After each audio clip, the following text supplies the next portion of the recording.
think the biggest reason for choosing Hong Kong had to do with Hong Kong cinema. At the time we were watching a lot of Hong Kong cinema action flicks and just loved the action, loved the setting. So for us it was just made perfect sense to bring the action, bring an open world game to somewhere that gamers had never been before. Got this meshing of cultures. You've got the Eastern culture and the Western culture. The Western culture being the British involvement in Hong Kong, and how those two cultures have sort of been fused together over the past century and a half. It has really shaped that city.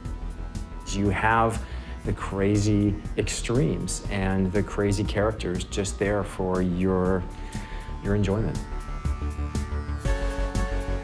Watching movies, we all love watching action movies, but that wasn't enough. And reading books, and there are lots of them about the cops' relationship with the triads, that wasn't enough.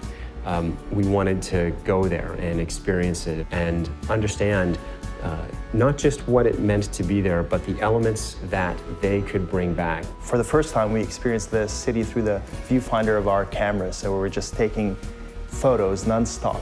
There are parts of the city where it felt like you were just walking in a canyon of signage, you know what I mean? And then from there, the following day, you go to a different part of the city where it feels vast and open and modern.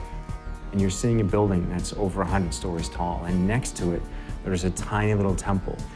You see guys hanging out on a street corner who look like they were in a street fight, and they were triad guys who actually were in a street fight. The key for us about the triads and about Hong Kong was just how interwoven the triads are into society there. It's not like there's a bad guy that you can point to the whole time. They're part of the fabric. We were really lucky to be able to talk to people on both sides, the police and the triads. We talked to a member of very high up, and I guess you'd call it the Hong Kong Secret Service. He was fascinating to talk to, just in terms of understanding what the threats were in Hong Kong. We talked to a couple of members of the triads as well, who took our writer into some very interesting places. He never felt at risk, but he learned some interesting things.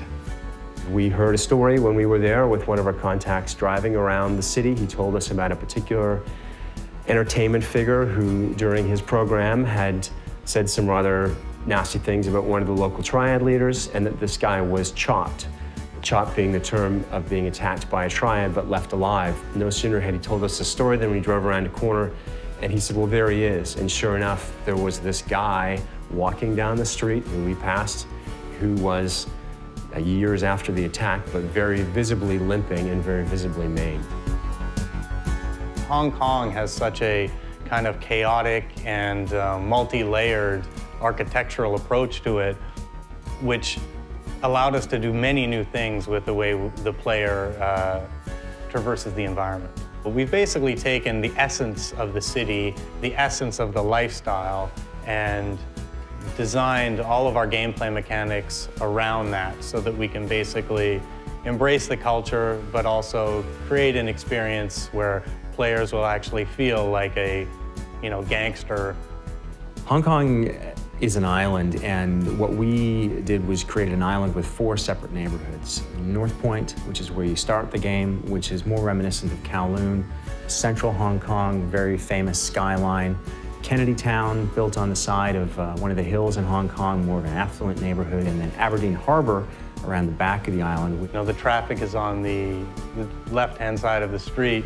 We decided, for the sake of authenticity, that we were going to go with that. We wanted to capture a bit of everything, because really what's unique about Hong Kong is its diversity, and we wanted to capture that diversity. And small things like the tiny alleyways, the cluttered alleyways that feel dingy, foreign, and threatening in some ways. Layers of signage and pipes and wires and hanging laundry. It's a bit overwhelming in the beginning, but then you start slowly getting adjusted to what you're seeing. If you want to spend time just roaming around the island, enjoying the races and the mini games and the events and favors and shopping and all that kind of stuff, then that's entirely there for you to do. The final result is a city that feels authentic, but at the same time, it's fun to explore and to experience.